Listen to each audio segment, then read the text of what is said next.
La cuisine lyonnaise, qui est une cuisine excessivement simple, est bonne.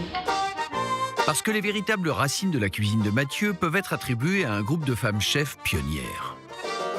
Un côté très patriarcal. Et d'un autre côté, ce qui a aussi fait la réputation de la cuisine lyonnaise, c'est ce qu'on appelle les mères lyonnaises, en fait. Ce sont la mère Brasier, par exemple, triplement étoilée, était une femme. Et c'est aussi les femmes qui ont démocratisé cette cuisine. Aujourd'hui, on pense à Paul Bocuse, mais au départ, ce sont ces femmes-là qui l'ont mise à l'honneur, en fait. Mais comme souvent, les femmes sont dans l'ombre et c'est après des noms d'hommes qu'on va retenir.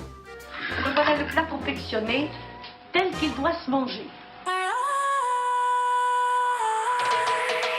Voici Émilie Bouvier et ses amis Fifi avec le 6 et Jessie avec le 9. Émilie écrit une chronique culinaire dans Hétéroclite, un mensuel gratuit qui couvre la culture LGBT à Lyon. Bienvenue dans les tutos de Fifi. Fifi est connue pour ses élégants tutos make-up. Je ne sors jamais sans un préservatif féminin. Son anneau vaginal est incroyablement pratique pour dessiner une bouche en cœur.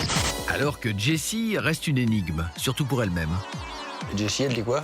Pareil. Pareil.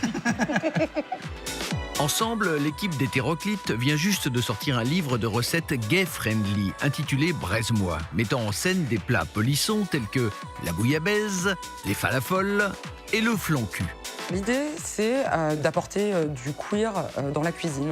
On va mettre de l'excentricité, on va bousculer les stéréotypes classiques, mettre un peu de folie, un peu de cocasserie, etc.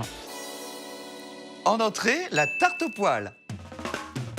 Qui n'apprécie pas une bouchée de gazon frais? Simplement, n'oubliez pas d'apporter un cure-dent. Last night the DJ shaved my wife. Et maintenant, la terrine Dion. La recette pour la terrine de Céline exige une grande quantité de cognac. Cognac. Ce qui provoque de fait quelques effets secondaires inopportuns. On ne change pas, on met juste des costumes d'autres sur soi. Alors, c'est parti. Avec nos deux plats principaux, il y avait un dessert appelé mi-cuir au chocolat, que Jessie a trouvé très émouvant. Au bout du compte, Braise-moi parle de gens qui se retrouvent et partagent. Donc si demain t'as l'herpès, au moins t'auras pas l'air con.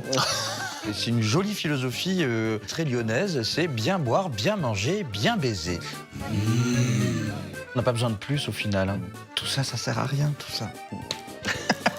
3, 2, 1, queer.